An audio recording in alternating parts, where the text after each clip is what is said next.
Hello and welcome, beautiful people. Welcome to Adventures with Truth. Welcome to another episode. I'm V, you know me, your captain. And today, every time I think about keeping a light-hearted episode, first few episodes have been kinda intense, I feel like, on intense topics. And every time I feel like, let's keep things a little on a light note. Let's just sit down and rant about something or just, talk about something. We get these, pressing matters that needs to be talked about. And so given the state of the world, I think we should talk about war. Yeah. Before I start my babbling, let me give you a quote about war. You see, the thing about war is you never go underprepared or underfunded. And if you know a thing or two about the given wars that are going on in the world, you will see a lot of commonalities with this idea or this thought that I just put out. And of course, there are a lot of wars going on, and it seems like people are prepared to go to the, last resort. Seems like people are ready to nuke the fuck out of each other. And everybody's got money right now, right? So nobody's underfunded either. Crazy. So yeah, let's talk about war. I mean, some people even say that what we have in the world right now is basically a recipe for World War III, Some people have even said that every generation needs a good war.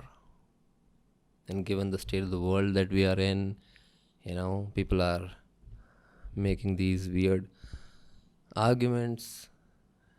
Men and women are equal. There is no such thing as evil. Everybody is just good. If they were given all the right tools, everybody would be equal. And yada, yada, yada. Yeah. People have forgotten what some of the most, primal human instincts are. And I would say that waging a war is one of the oldest things we used to do in collaboration, right? Before, I would say, monkeys, us, or our ancestors figured out that, it's better to stay among groups, large populations, You can attempt to hunt down an enemy which is much greater than your size. You are much safer if you live in numbers. And the moment, the wild monkey starts living with other wild monkeys, and of course they are still very much wild in their nature, and they have not become civilized as we kinda are, just kinda. And so these wild monkeys would, start fighting among each other. And the moment a few of these monkeys, realize that we can take out all these monkeys if we just work together, and it's us versus them, we're gonna have an advantage. So I think that's where war must have first started. Animals don't, wage wars. But primates, monkeys, they kinda do. They have these tribes. Chimpanzees have these, tribes. They have their leaders in the tribes. There's a hierarchy. There's the top hunter, then there are his generals, you can say, his subordinates, and they have their own ranking, and they actually, go out and hunt wild monkeys. I mean, let's not even talk about the insanity that is one monkey eating another, which is something you don't actually get to see a lot in the wild, right? Monkeys eating monkeys. You don't get to see a shark primarily hunting on other sharks. You don't see whales hunting whales. Occasionally bears will, eat the dead bear, but that's not their food. They never go hunting with them, or rather hunting towards them. Same with the big cats or any predator, really, right? Wolves don't go and hunt wolves for food, but monkeys, chimpanzees, they do, and they have these, elaborate schemes and war strategies, how they're gonna enter the tribe or the whatever the home, the nest in the trees where the monkeys are, these small monkeys. And yeah, then they of course they even set up ambush. That's how cunning these fucking chimpanzees are, right? Our closest biological relative based on the DNA. These guys have they've thought about everything. They set up ambush, there's a distraction, then they lure the small monkeys towards the trap, and then of course the giant chimpanzees are already waiting for them in the ambush. They grab them and they just start ripping them to pieces. They just tear them apart, limb for limb, and start eating them raw. So yeah, that's war on a very, I would say, primal level, on a very organic, natural level. There's no tools, no nothing, just you, your body, your teeth, your hands. You can use gravity, yeah, but that's it. Now, if you give these chimpanzees, I would say, 5 to 10 million years to evolve, they might end up looking something which is quite similar to ourselves. And who knows, maybe they'll reach a point where they'll start controlling their territories and waging wars based on stupid things, stupid ideas, beliefs, beliefs that are not even theirs, ideas they have never thought about, and the land they have never cherished. And yet, people always find a good reason or a justifiable reason to wage a war. It's crazy.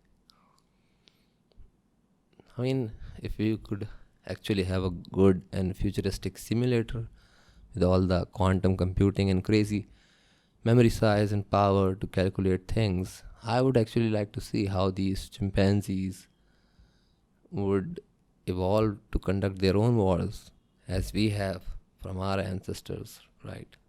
And it seems like although we have the advantage of, keeping a track of history, right, maintaining records, then studying that history, and yet we don't seem to learn much. Almost all cultures have had wars for various reasons in their past, and almost in all regions of the world right now there is some sort of a war going on. Like, of course, the Russia and Ukraine war.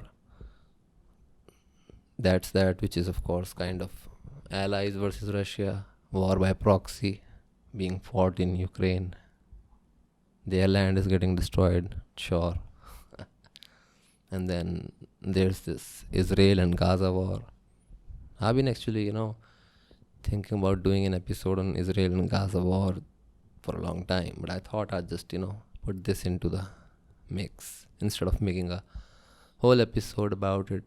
It won't be as long, it won't even, reach an hour, so I thought I'll jumble it, make a cake batter mix of the wars that are going on. So that's 2 wars.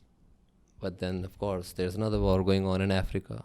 I mean, there are a lot of wars going on in Africa, but the war in Sudan, that's going crazy. Of course, not much is being talked about it because probably white people are not involved, so global media doesn't pay it much attention. Excuse me. And things are going crazy, right?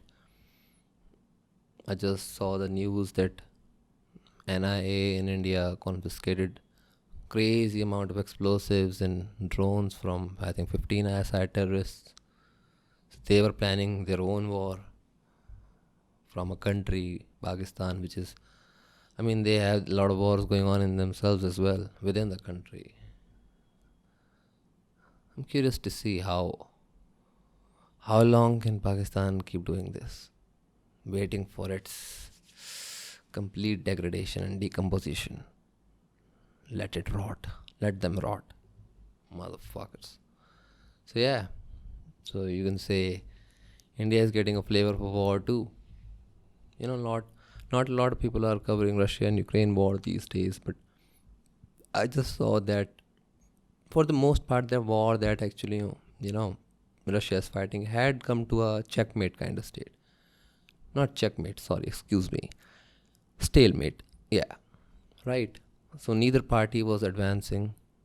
Whichever territories the armies, the relative armies were holding, was the ground they were staying at. They were not advancing, but they were not retreating either. Russia had taken about 20%, little more than 20% of Ukrainian land, and they're gonna keep their troops there.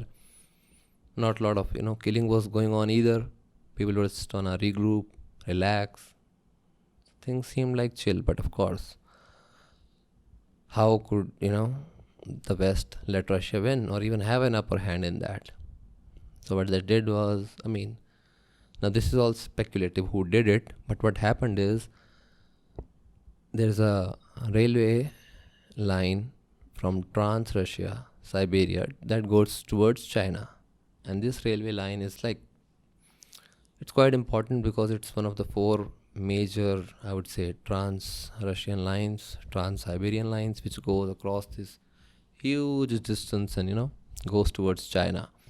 So they use it for selling all the goods that they are selling to China: oil, raw material, fossil fuels, and everything like that. And allegedly, Ukrainians, could be Americans, they blew up, I think, one of those major railway lines that goes from Russia towards China. And it has caused, some more sparks back into this thing. The war was kind of dying down. Russia was trying to do some other things, trying to focus on other aspects, right? Vladimir Putin went to Iran. Then he met the people of UAE as well, Saudi Arabia as well. So yeah, but I think people were like, "Hey man, don't take us lightly. We still want you to lose and come back. We're gonna give you a reason to come back and increase the fighting, increase the bloodshed." Right when you thought that things are gonna be chill now, we're gonna throw a monkey wrench into the gears and watch things fall.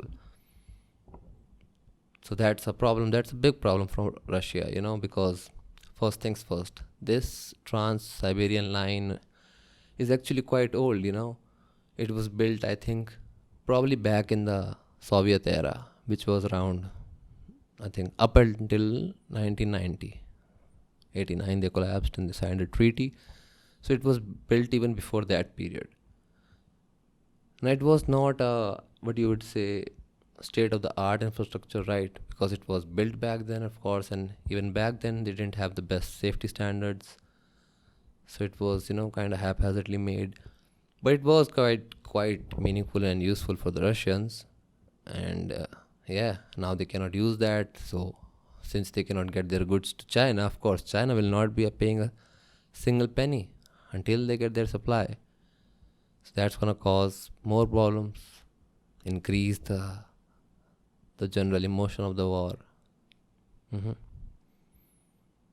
And see, that's another problem that Russia actually has. They've always had this problem, which is that Russia actually has such a huge land area that they are always exposed to wars, right?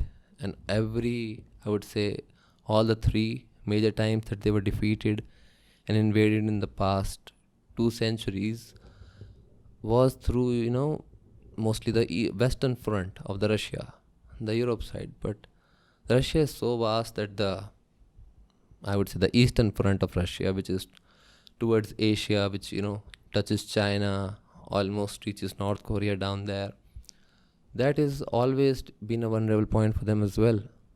Russia has such a huge country and so much land area that they cannot even patrol their entire country. They can barely have some outpost in the far-flung regions of the country.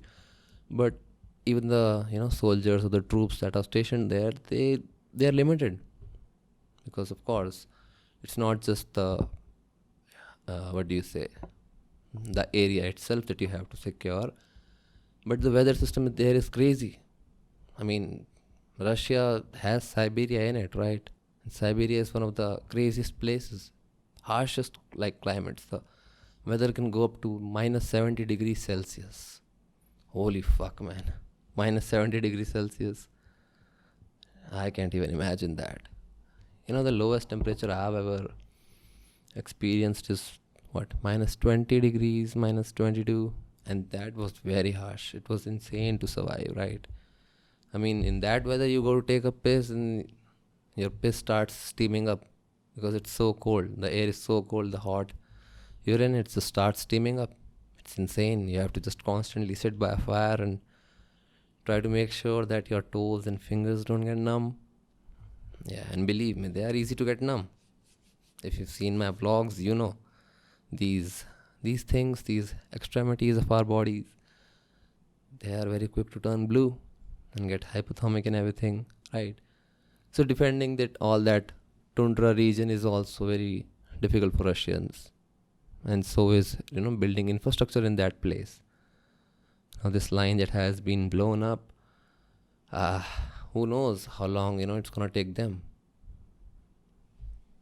I think it's been about a year since Ukrainians blew up that bridge in Russia, if you guys remember right. There was this huge explosion in a truck or something, in a vehicle, and there's this four-lane bridge which is right by a railway line as well, and the bridge is of course for cars and trucks and tanks in some cases. So they blew up that, and they blew up to pieces. It was like a crazy explosion. I have not seen any explosion that big, especially on like a bridge or something. That looked crazy, and it just, of course, right, it took out the entire infrastructure. Now credit to Russia, right, they did build that thing up pretty fast, which is fascinating. Like a bridge or a road breaks in India, it takes us forever to build that shit up, but they had it running in no time. Now although they did fix it in quite a short amount of time, I would say, but it is still not functional to its fullest capacity. It's not running on 100% capacity, I think, even till now. I mean, it wasn't up until a few weeks ago, but still. So if it has taken them that long to repair their critical infrastructure, who knows how long it's gonna take for them to repair this Trans-Siberian line and get on with their business with China. Because China is not the one to sit still or be patient, you know. Not that they have a lot of friends, and of course they cannot break the friendship with Russia. So yeah, that's the latest development in that war. Now before I start coughing up like a maniac, let's have some water. If you remember what happened last episode.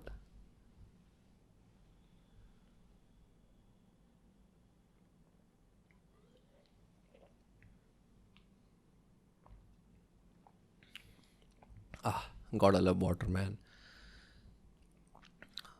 Sometimes when you're really thirsty, nothing beats the taste of water. People say water is tasteless. I would say good and the best water is not tasteless. For example, Himalayan natural water.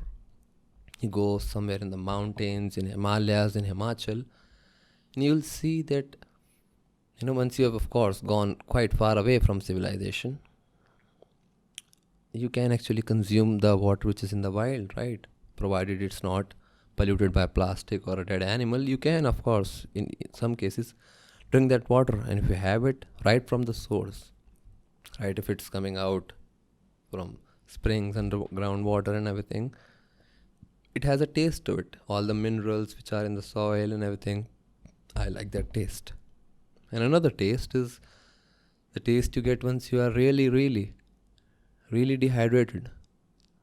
When your tongue is starting to get flaky and cracky, that's when you have the water, is when you're gonna realize that, hey, good water actually have a taste to it. Water, the source of life. Before I digress further, let's come back and talk about this Israel and Gaza war. Of course, right.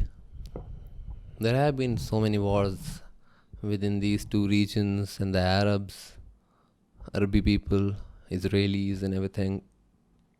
But last time I checked, there was a ceasefire, which was, of course, broken by Hamas on October 7th.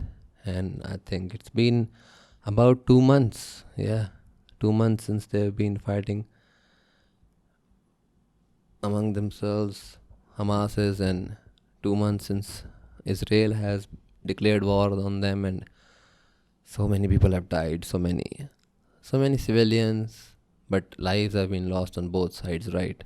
Not just civilians from Palestinian side in Gaza, but of course so many Israelis lost the life on October 7th itself, and then in the consecutive days, and even right now, right, the soldiers are losing their fight in crossfire.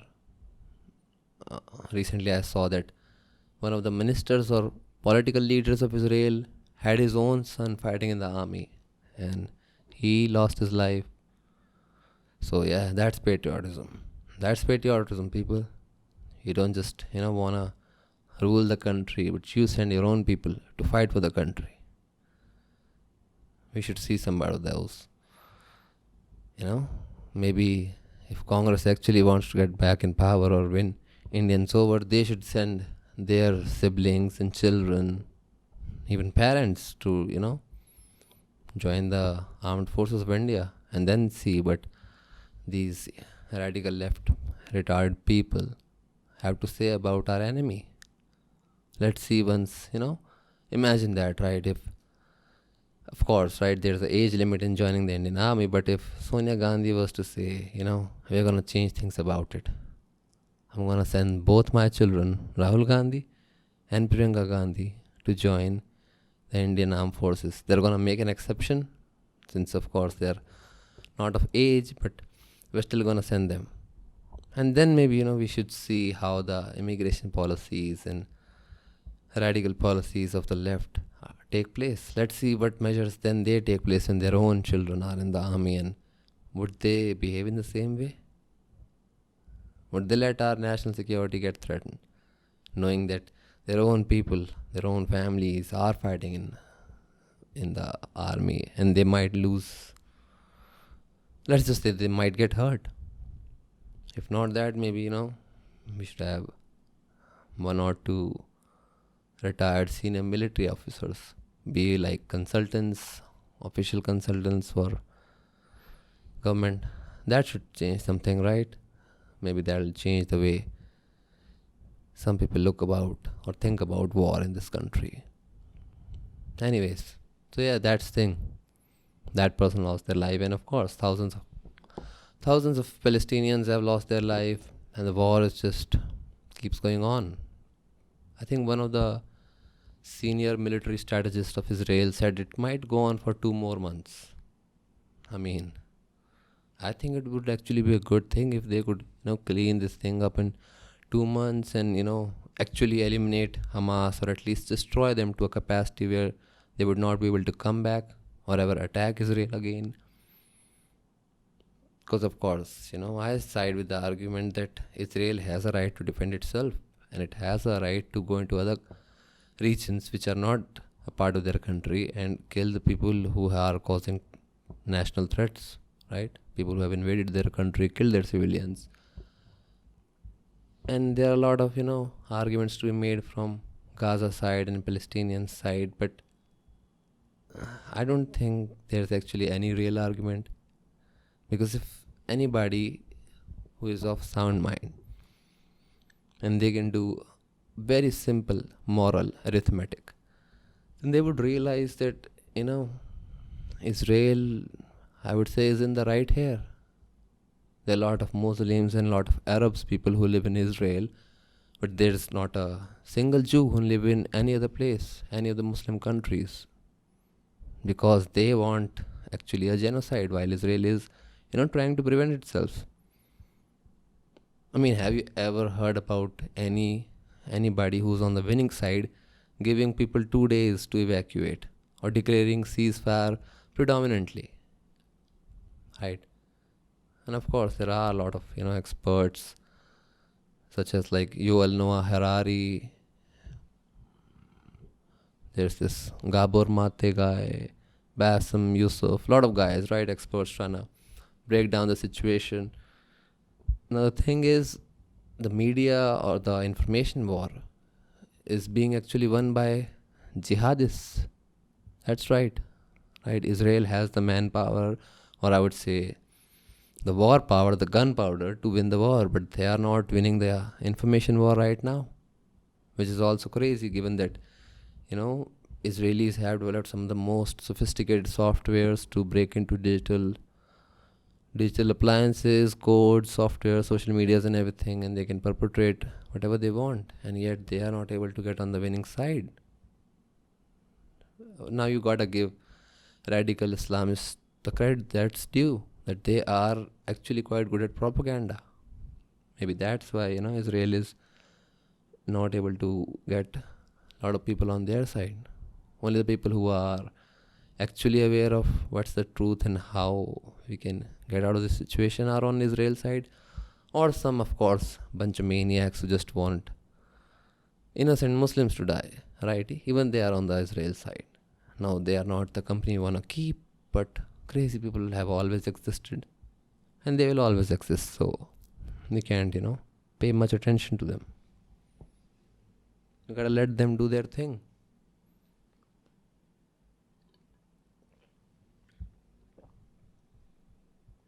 Now, recently, I saw that what Israel is doing is that they're right. So Israel sits on the coast of Mediterranean, however you wanna say it. Now they're using this large body of water to pump water into the tunnels, which are, of course, in these underground places, and they're trying to flood out Hamas. And the moment they did it, of course, a lot of tunnels were like they turned inhabitable. And the moment these terrorists came out, they had to come out. The Hamas terrorists, they started firing on IDF, because earlier they were hiding in the tunnels looking for an ambush, but now they were forced to come out. So there was a big shooting on that side. A lot of Israelis died, some Hamas terrorists what do you say, escaped. But only moments later, then I heard another news that Israel was actually, able to capture a big leader of Hamas, which is their, I think, militant strategist, chief militant or something like that. A big guy in the terrorist organization. We don't want to know what he's doing. For us, he's just another terrorist. Sure, he's up in the hierarchy, but that's all he is. And, you might see there's a new video floating around, which is that Israeli defense forces, right, at the IDF, is basically carrying out Hamas terrorists, which are sitting shirtless, right, completely shirtless. They just have their pants, their hands are tied behind their backs, and they're sitting in a trucks and they're being carried out, which was kind of insane to see, right? I mean, in a way, I really like this, victory. It's a small victory, or maybe it's a big victory. I hope you know, it's very significant for them. But in this war, have you ever seen like the enemy not kill I would say, the terrorists, the national people, the armies, not kill the terrorists, which are, basically destroying their nation, but actually capture them and then, take them back to their own country, run trials on them, and then put them in prison, or, give them death sentence or whatever they want to give, but based on all the law. Because if Hamas was on the other side and they had the option to either catch or capture, hold hostage of some of the, Israeli army, they would not do that. They would, blow them to pieces, show them all the horrors that a human being can do. And Israel is just, still trying to do the good thing. That should actually, be the only argument that you need to see about it, let alone all the hours and hours that I've consumed personally to get to the bottom of this. But could you imagine that? I mean, I don't think anybody could imagine, Hamas doing something like that. Not killing the people right then and there, but rather taking them back. I mean, even if they did, they would have some sort of crazy Sharia based court or Islam based court like they have in these other Muslim countries. And even if you do that, those courts almost never serve justice to the human being. They only serve justice to their own cause and the radicalism. So even then, I would think, that wouldn't have made much difference. One could even say that these terrorists, the Hamas people, that the things they are doing on the battlefield is the judicial system in their own head, because they are just carrying out justice. Justice, yeah. Justice is not jihad, people. And jihad is not justice. If only people had the common sense to understand the colors of that statement. The colors. Crazy, right? And the reason, actually, I found out the reason all these Hamas terrorists which are caught are shirtless is because, like, Israeli army has to make sure that these motherfuckers are not wearing suicide bomb vests, right? They confiscated a lot of bombs, vests, and IDs and everything from their centers as well. So they actually make them, take their shirts off just to see that they are not wearing any kind of explosive. Because, it's not kind of anything new to expect from such crazy radical people, but they would actually, walk towards the civilians and say, hey, I just want to surrender, and actually blow themselves off. To smithereens, people. Blow themselves to whatever heaven they want to go to. Blow themselves up to 72 pieces. All for some crows to peck. Because that's the only 72 things that's gonna get you. Salvation, boy. Yeah. Just the 72 crows to eat dead pieces of a life that you took for no good reason. Which makes me think that as long as, we have religion, we'll always have something to fight a war over. As long as we have these incentives, right? Now, there are a lot of incentives for any kind of war. There are business incentives, right? People fight war for power, for land, for their culture, for small differences, even out of spite sometimes. That's insane too, yeah. Out of spite. People do it to have, I would say, more control, more influence in their relative domains. And yeah, war is just, it seems like war has become an inevitable part of our nature, especially the more inequalities there are among the nations, right? Imagine a world where everybody was as powerful as anybody else. And if you didn't have national allies, then no nation would be inclined to, go against a war, or rather go in a war against any other country. I personally feel like as long as there are incentives to start a war, people will start a war. Of course, right? Religion is one thing, language, culture, money, politics, power, resources. Resources can be natural, fossil fuels, geographic, whatever. And yeah, I think, right, so far we've already seen all these old school wars. You see all these information wars that are going on right now on social media. It's not even the, quite the starting of it. That's what I say. People, you have not seen anything. Let our AIs become as good as, Skynet from Terminator, or they let the AI become so good that we can actually create any kind of video, message, or propaganda, and then see what we can do with it. Recently I just saw this YouTuber. He does this, satiric content, sarcastic posts about the Indian politics and everything, politics, geopolitics, hot takes, EVs, whatever, right? So he talks about all those things. And I saw that in the intro of his video, He had like a short clip, and it was, I think it seemed AI generated, right? Because in that clip, Mr. Narendra Modi was saying, "Welcome to the channel, subscribe," and it looked like him, right? It spoke like him. His was the voice. I saw his face in it. It looked so surreal, right? So imagine, like, once people start figuring out how you can make actually indistinguishable copies of, or rather fake copies of, videos of political leaders, imagine how many wars can you start then, right? It's crazy. For example, there's another, that Sudan war that's going on, right? Now there are two parties, two militant groups which are, trying to take control of the power.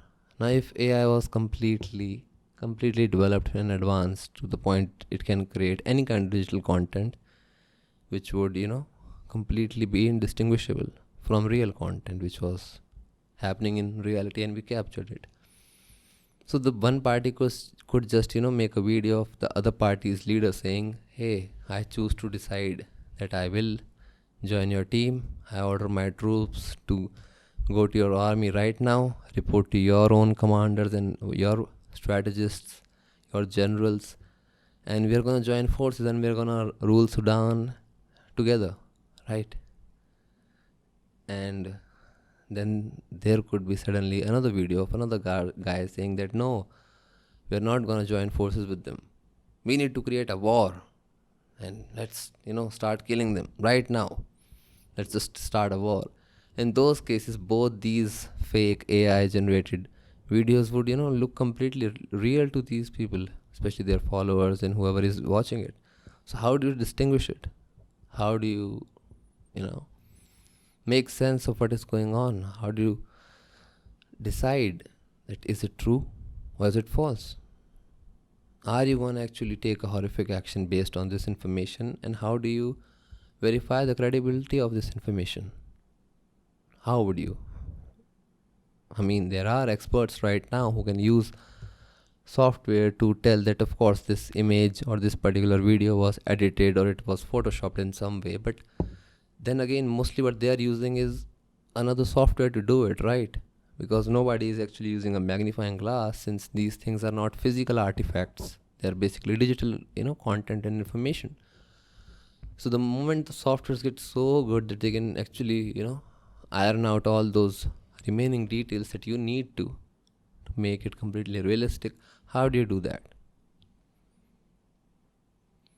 Now, of course, like, some people have made the case that the moment we have such advanced tools to create any kind of digital art or artifact, we will also have tools which can debunk all these, content and figure out what's real or what was created by AI. But I don't actually see it happening. How would it work? Because, for instance, right, you have facial scanning features. So if you take your camera and you're pointing towards a group of your friends, the camera will actually recognize where the face is, and then it lets you focus on the face while you take a photograph, right? But if you do the same thing, you take the camera and instead of pointing it towards your friends or family, instead of you point that camera towards a photograph of 5-6 people, it will still recognize the face, right, of a photograph. Now you can take the photo of a photo with your phone and then do all the things you want, but to the phone itself or the software, it still recognizes the face it can see in a real world, or the face it can see in a already printed photograph.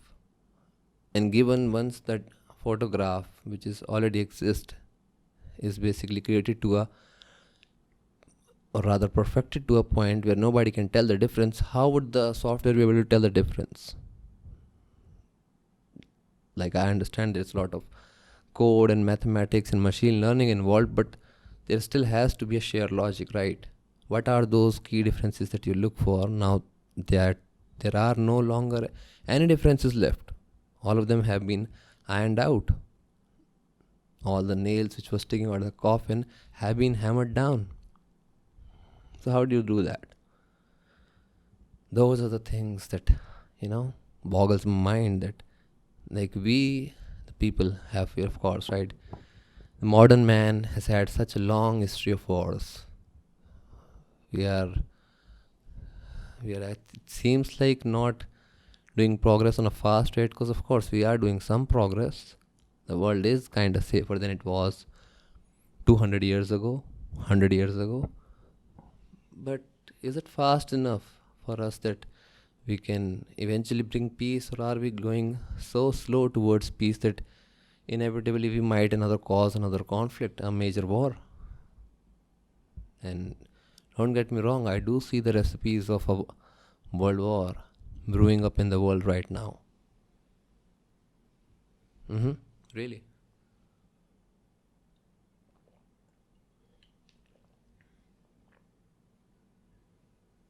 Because think about what's happening. Just try to think about it.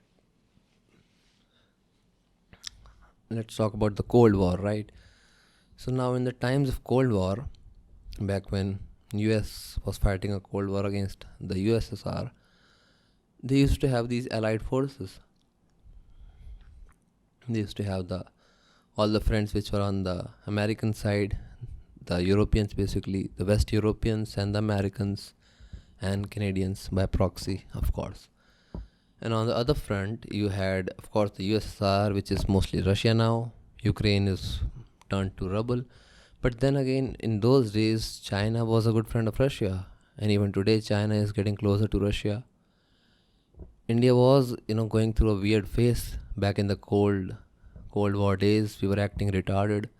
Our leaders were quite stupid at the time. They were turning India into a socialist country. It's not. It has not been a socialist country. India's like, even if you go back to the oldest roots, of course there has been like a societal impact that people in power have always had, but we've never had a socialist regime, I would say. Even if you go back thousands of years, right? Even to the times of Mahabharata and everything, Ramayana, there were monarchs, but there was no secularism. That's socialism.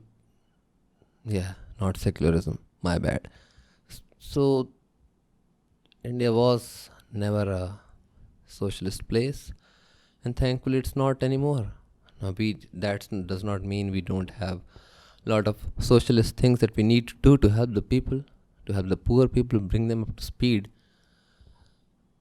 But no longer is India a socialist country. So now, although we side on Russia on some front, we also side with America. But if you think about other countries, like for instance the Middle East, they are siding with Russia. So there's this bipolar order which is going on in the world, right? The UK, the France, the Germany, and all those, they are going with the Allied forces, the American Allied forces. India is, as always, trying to stay neutral because, of course, we should be neutral. It's not our war. Tell these motherfuckers, we don't want to fight your war, man. You have a problem with them, you have a problem with him. You guys can fight it out. It's not our business. And it's actually been a long time since other countries have been, trying to involve India into their wars. And I'm not just talking about the cockroach and the scum of humanity that is Pakistan's ISI and their armed forces. We are not even talking about that cancer right now. Someday, one of these days, maybe, we'll talk about it some more in some details, but I don't want to make a whole episode about it. They don't deserve that attention. They just deserve pain for what they've done to India. Anyways, coming back, so even in the Cold War days, America was trying to get India on their side. We were like, man, it's not our war, and Russia has helped us in a lot of things, so we are not gonna go against them. Which is why, right? Which is why they started the Mujahideens in Pakistan or Afghanistan to fight Russia, which, of course, by being a neighbor of those shitty countries, we also had to pay a price for that. And even today, we are paying the price for it because these criminal and terrorist enterprises have not gone away. We're still fighting them. So that was that. China is trying to, start start some kind of a fighting with India. They're not gonna go in with a full-fledged war because I don't think they're in that position right now. They have the manpower and everything, but they have bigger problems to deal with right now. So they are, of course, trying to do that. And yeah, everybody's, always trying to invite India towards their wars. And while India is trying to fight their own wars, nobody is coming to help India. Mhm. Although, while war is, such a one of the worst things humanity can do, I would, I would go ahead so far to say India doesn't actually mind wars. India doesn't mind wars, man. You give India a good war, we'll win it.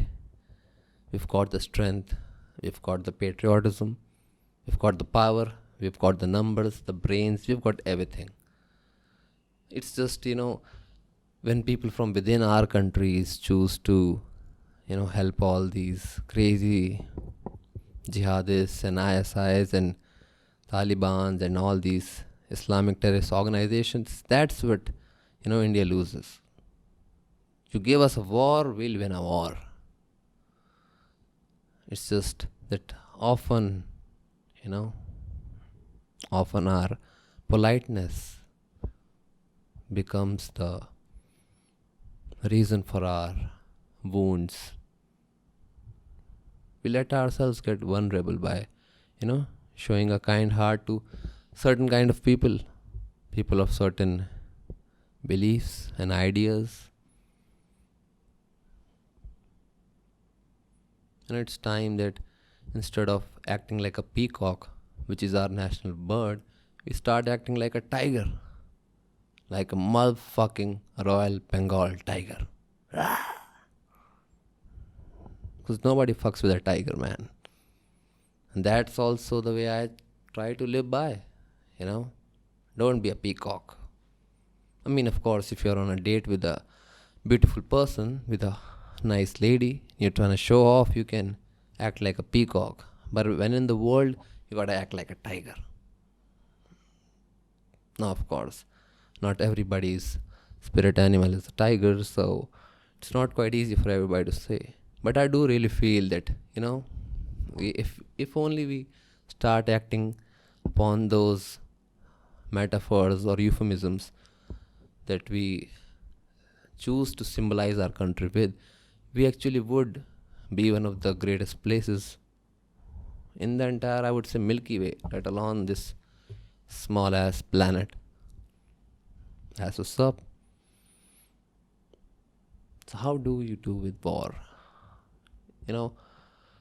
For a while there, I would say towards the end of my first part of my childhood, in my school days, even in my college days, things were kind of shitty, but the entire state world was kind of chill. Yeah, like there were no wars going on. Sure, occasionally North Korea would do some shit here and there, but if you talk about the entire, world as a whole, things were pretty chill. And I mean, there's another war going on, which is not a hot war. People are not, getting shot directly. But Europe is also trying to fight a war against Islam. Or not Islam, I would say, radical Islam. And, they are seeing that we have let so many people, thousands and thousands of these people, come to our country. And they come to our country for our values and our religion or our progress. And then they come to our country and then they try to bring down our monuments, they break our societies, they ruin our economies, they cause, mass disarray and chaos within our societies. Then they build their own monuments in those places, right? And then they use those monuments in the name of religious freedom and secularism as a hotspot for bringing more illegal immigrants, criminals towards our doorstep. And then these people try to convert our nice and peaceful, economically developed country into a country which they fled.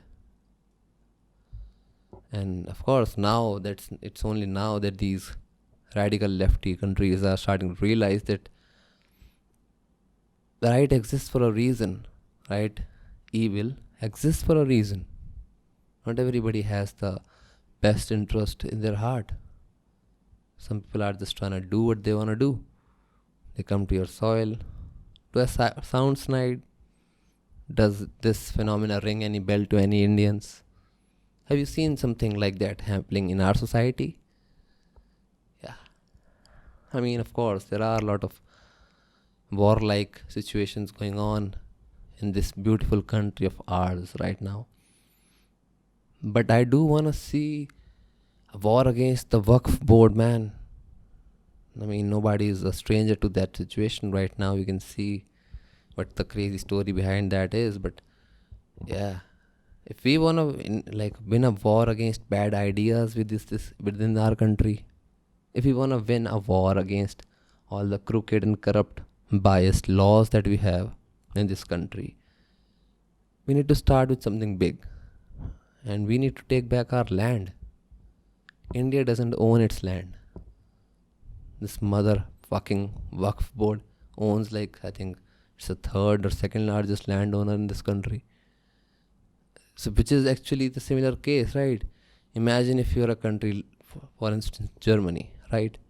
And you let so many people from Middle East and all these wanton nations come to your country, and then these people manage to make a law that essentially whatever they claim to be their land is their land, no matter how old it is, even if it's older than your own stupid religion itself, you can take it. And suddenly you realize that these immigrants now own 40%, 50% of Germany itself, the country, the land. That should not sit well with anybody. I mean, it has been sitting well for some stupid people in India. And those are the peoples I hope that they send their, families and children to fight for this country. And then we'll see what their attitude is all about. Then we'll see how much do you actually care for the security or well-being of this country or this society. Now, we are almost an hour into the episode, and I've not even talked about the civil war which is going on in Myanmar right now. They're about to get a leader which is, of course, not so fond of China, and China is also getting sick of Myanmar. They're fighting a war on that front. And of course, political parties are fighting their own wars. Some people are even saying that the next elections might be a civilization war as well. So war is all round. No matter how many Geneva Conventions, how many pseudo United Nations and policies and treaties we make up, I don't see war going away anytime soon. I mean, recently I was, studying about or watching a documentary on Nile, and I realized that there are some, Nile River is, of course, most prominently associated with Egypt because it runs by the pyramids. But if you think about it, there are a lot of other countries which are serve as, I would say, the birthplace of Nile. So there's one such country. I'm forgetting the name. I think it's Ethiopia or Libya. No, not Libya, sorry. It's Ethiopia. And they are trying to basically build a dam on the Nile River. They say we are so, we are such a poor country. We need to build infrastructure. We need to give our people a lot of resources. And energy is, of course, the first resource that you need to develop as a country. Rather, I would say it's the most important resource. Even all the developed countries are, fighting for energy. Shit, America started 2 wars for energy, man, for that oil. So that's what it's for, energy. And right, so they were trying to build a dam, and they're like, dude, you have been using Nile for such a long time. You have pyramids. You are such a large country and everything. You have developed. You're a lot more developed than Ethiopia. So now we need to build a dam. What's the big deal about it? And they're like, no, if you restrict the flow of the river to fill the dam, we are gonna start. Basically, we are gonna send our air force and we're gonna blow up the dam using missiles, and that's gonna start a war. I mean, it's not like Africa needs yet another war. I mean, that continent is just riddled with wars. Up until I think 2 or 3, maybe 5 years ago, the entire continent of South America was basically burning or at war as well. There still are a lot of criminals and war cartels going like running the show there, but still right now there is relatively, and that might be overstatement, but relatively stable government in most of the places. Chile, it's pretty stable right now. Argentina is good. Brazil is kind of they were growing pretty fast, but they've kind of stagnated. But things are not completely crazy. But on the other hand, Africa, oh, this continent is basically on fire. I mean, they don't have a lot of things to set on fire. They don't even have a lot of trees. It's mostly one dry river, bunch of sand here and there, bunch of camel running around here and there. Occasionally you'll see a rattlesnake, but there's not a lot of stuff to burn. I mean, if you don't count the hopes, dreams, desires, or bodies of civilians, other than that, you don't have a lot of stuff to burn. But of course, people always find things to burn, and there are people who are burning each other's hopes, dreams, families, homes, soldiers, and they're just turning it into ash. One thing that always makes me fascinated about war is, while there are so many places, so many countries which are launching bombs at each other, firing bullets, dropping missiles, and everything, these fucking climate activists, these fucking stop oil activists are not doing shit about it. What about all the pollution from all those bombs and missiles which is coming into our atmosphere? What about all these poisonous gases? Right? They're not gonna just stay within those places which they were delivered. They're gonna get into the atmosphere and that gets circled around the world. I mean, who knows? Or like a polar bear might even be smelling the fumes of all the gunpowder and explosives. He might not have even seen any kind of missile in his life. Might not have even seen a single human in his life. But that polar bear up in the Arctic, or those emperor penguins down in the Antarctic, might be able to feel the impacts of the things we are doing. War is war is being fought, and somehow it's not affecting the climate anymore. How convenient. How convenient. And on the other hand, we have crazy, shitty, retarded leaders in a lot of places in the government, in a lot of countries. They're trying to ban all kinds of vehicle. They're saying that it's better to shut down the economy of the country, take away the basic means of transportation from the people, and just give them EVs, cause more pollutions in EVs. In a country where most people still dream of even being able to afford a second-hand car, we are getting rid of all the petrol cars. In a place where not every corner of our country has 100% electricity, we're gonna take away cars and give you a battery powered car and then see how can you run it. I mean, people barely have enough electricity to maintain a bare minimum lifestyle in some places.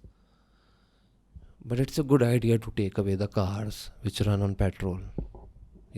Because somehow people will feel it's better to charge their cars with the electricity they have and not use that electricity for purifying their water, for cooking, for running their microwave or induction cooker or whatever. Because we have to charge our cars, man. The government told us to.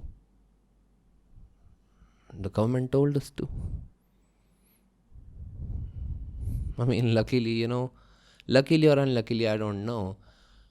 But Indians don't actually, have a habit of questioning the government or authority. Yeah.